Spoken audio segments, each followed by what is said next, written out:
Le mercato estival continue de redessiner les effectifs de Premier League, et du côté de Tottenham, un nom bien connu pourrait bientôt faire ses valises, Yves Bissouma. Arrivé avec beaucoup d'attentes en provenance de Brighton, le milieu de terrain malien peine à convaincre durablement, et les signaux récents pointent vers un départ imminent. L'arrivée du très convoité João Palhinha, prêté par le Bayern Munich, bouleverse la hiérarchie dans l'entrejeu des Spurs, déjà densément peuplé. Selon Football Insider, Yves Bissouma serait l'un des premiers sacrifiés. Le club serait prêt à le vendre cet été, avec l'objectif de récupérer au moins les 25 millions de livres dépensés pour l'attirer. Décryptage d'un départ probable, d'une réorganisation tactique, et des options envisagées par Tottenham pour remplacer un joueur qui, malgré son talent, n'a jamais vraiment trouvé sa place. Lorsqu'il rejoint Tottenham en 2022, Yves Bissouma arrive avec une réputation solide. Son passage à Brighton a fait de lui l'un des milieux les plus suivis de Premier League, puissant, intelligent dans les duels, excellent à la récupération, et doté d'un vrai sens de la relance courte. Mais depuis son arrivée chez les Spurs, le Malien peine à s'imposer. La saison dernière, 2024 à 2025, il dispute 28 matchs de Premier League, mais n'est titulaire que 16 fois. Et dans les moments clés, il reste derrière Rodrigo Bentancur et Pape Matar Sarr dans les choix du coach. Plus inquiétant encore, ses performances en pré-saison 2025 à 26 n'ont pas rassuré. Peu d'impact, du retard physique, et une difficulté à s'insérer dans un système qui demande de la mobilité, de la projection et de la constance technique.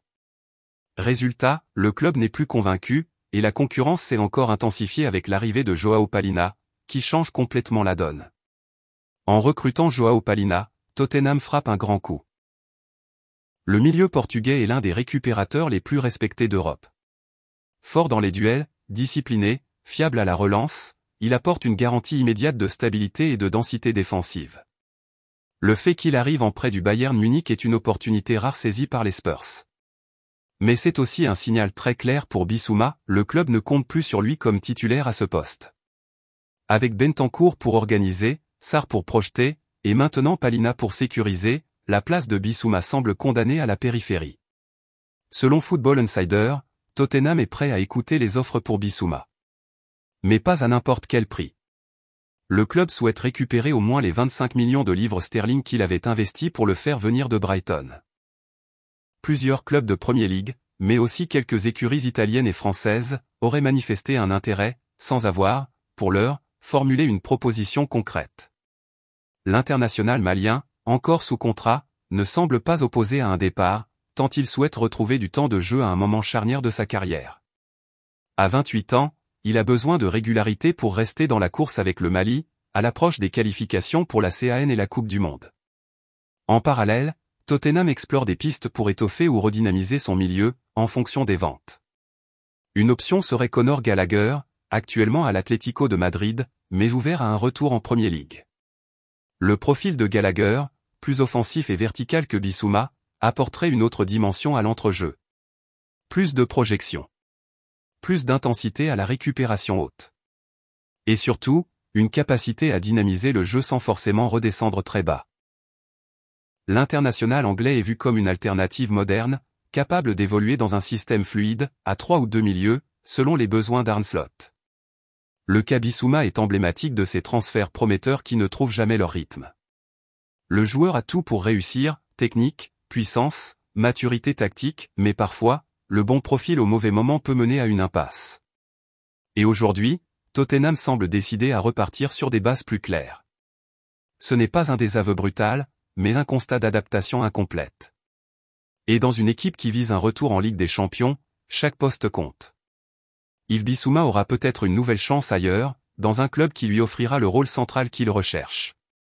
À Tottenham, la hiérarchie s'est refermée sur lui, et l'arrivée de Palhinha a scellé son sort. Pour les Spurs, il s'agit maintenant de bien vendre, et de réinvestir intelligemment, dans un milieu qui continue de se transformer à grande vitesse. C'est officiel, Abdoulaye Niakhaté Ndiaye est désormais un joueur de Parme. Le club italien, tout juste de retour en Serie A, vient de sécuriser la signature du défenseur sénégalais pour un montant estimé à 7 millions d'euros plus bonus. Un investissement significatif pour un promu, mais un choix stratégique mûrement réfléchi.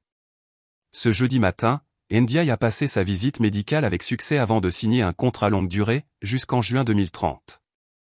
Une preuve de confiance totale de la part du club giallo-bleu, qui compte faire de lui un élément central de son projet défensif.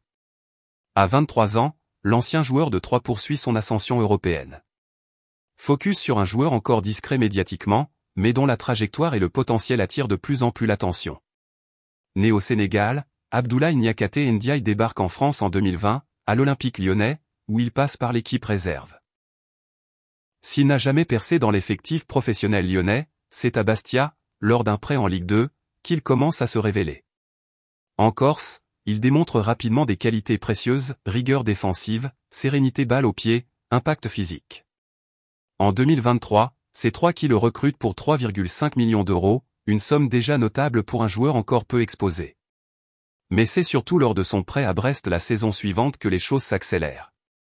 En Ligue 1, il gagne en visibilité, disputant de nombreux matchs avec une constance impressionnante, et participant activement au bon parcours du club breton. Abdoulaye Ndiaye, c'est 1,95 m de calme et de puissance. Un gabarit imposant, qui lui donne un net avantage dans les duels aériens, mais aussi une présence rassurante dans les phases de repli défensif.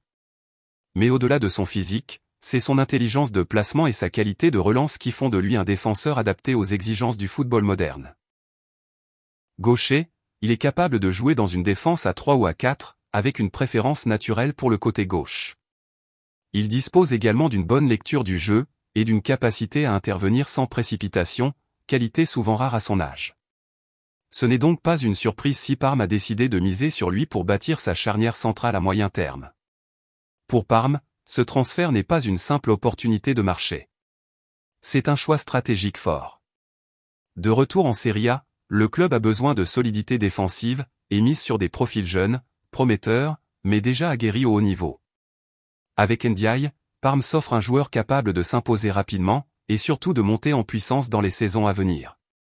Le contrat jusqu'en 2030 montre que le club ne le voit pas comme un pari temporaire, mais comme un pilier défensif autour duquel construire. Le contrat jusqu'en 2030 montre que le club ne le voit pas comme un pari temporaire, mais comme un pilier défensif autour duquel construire. C'est aussi une réponse directe aux exigences tactiques du championnat italien, où la rigueur défensive est cruciale. Et Ndiaye, par son profil équilibré, semble taillé pour s'adapter rapidement au jeu de la Serie A. Avec cette signature, le Sénégal gagne un nouveau représentant dans l'un des championnats majeurs européens. Ndiaye compte une sélection avec l'équipe nationale, mais pourrait bien devenir un candidat plus régulier à l'avenir, notamment si son temps de jeu s'intensifie à Parme. Dans la continuité de Kalidou Koulibaly, Abdou Diallo ou encore Moussa Niakhaté, Ndiaye pourrait devenir un maillon important dans la relève défensive des Lions de la Teranga. La Coupe d'Afrique et les qualifications pour le Mondial 2026 sont des objectifs clairs pour lui. Dans un mercato où les clubs de Serie A sont souvent contraints de surveiller leurs dépenses, investir 7 millions d'euros sur un jeune défenseur montre que Parme croit au potentiel de son projet. Et en misant sur un joueur comme Ndiaye, pas encore une star, mais déjà très solide, le club envoie un signal de sérieux et d'ambition. Pour Ndiaye, c'est une opportunité en or, intégrer un effectif compétitif, dans un championnat tactiquement exigeant, au sein d'un projet où il aura du temps et des responsabilités. Abdoulaye Niakhaté Ndiaye à Parme, c'est peut-être l'un des transferts intelligents de ce mercato. Un joueur encore discret, mais dont le potentiel semble prêt à exploser. Un club ambitieux, à la recherche de stabilité et d'efficacité en défense. Un contrat jusqu'en 2030, un investissement de 7 millions d'euros, et une volonté commune, grandir ensemble. Vous voulez suivre la première saison de Ndiaye en Serie A? Les stratégies mercato de Parme. Les nouvelles têtes africaines du football européen? Abonnez-vous dès maintenant à notre chaîne. Chaque semaine, on vous propose des analyses de transferts, des focus joueurs, et des lectures tactiques claires et passionnantes. Activez la cloche, partagez, et dites-nous en commentaire. Ndiaye est-il prêt à s'imposer comme titulaire à Parme? Et peut-il devenir un cadre du Sénégal à l'avenir? On se retrouve très vite pour la suite du mercato.